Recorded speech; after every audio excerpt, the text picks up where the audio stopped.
நாளைக்கு என்ன நடக்க போகுதுங்கிறது தான் பார்க்க போகிறோம். குணசேகரன் பார்த்தீங்கன்னா விஷம் குடிக்க போகிறாரு. அதை பார்த்து விசாலாட்சி வந்து நீ ஏப்பா விஷம் குடிக்கிற அப்படின்ட்டு வாங்கி அவரை வந்து விஷம் குடிக்காத மாதிரி பேசி அதை வாங்கி வந்து நம்ம விசாலாட்சி குடிச்சிட்டாங்க. அது உடனே குணசேகரன் வந்து எல்லாருக்கிட்டையும் சொல்லிடுறாரு. சொன்னதும் சக்தி வந்து டாக்டருக்கு ஃபோன் போட்டு டாக்டர் வந்து விசாலாட்சியை ஓரளவுக்கு காப்பாற்றி ட்ரிப்ஸ் எல்லாம் போட்டு விட்டுர்றாங்க. கொஞ்ச நேரம் கழிச்சு விசாலாட்சி கண்ணு முழிக்க வாய்ப்பு இருக்குங்கிற மாதிரி சொல்லிட்டு போயிடுறாரா.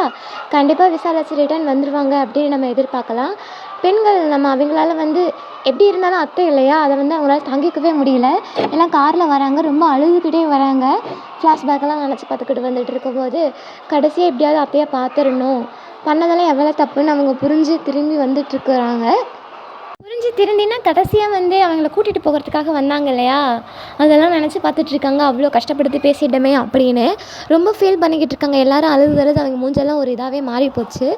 நம்ம விசாலாட்சி அதுக்கப்புறம் வந்துட்டாங்க அப்படின்னா இனிமேல் இந்த வீட்டை விட்டு போகாதீங்க அப்படின்னு தான் சொல்ல போகிறாங்க. கண்டிப்பாக பெண்களும் இந்த வீட்டிலே தான் இருக்க போகிறாங்க. குணசேகரன் என்ன பண்ண போகிறாரு, அதிலிருந்து பெண்கள் எல்லாரும் எப்படி தப்பிக்க போகிறாங்க அப்படின்னு தான் பார்க்கணும்.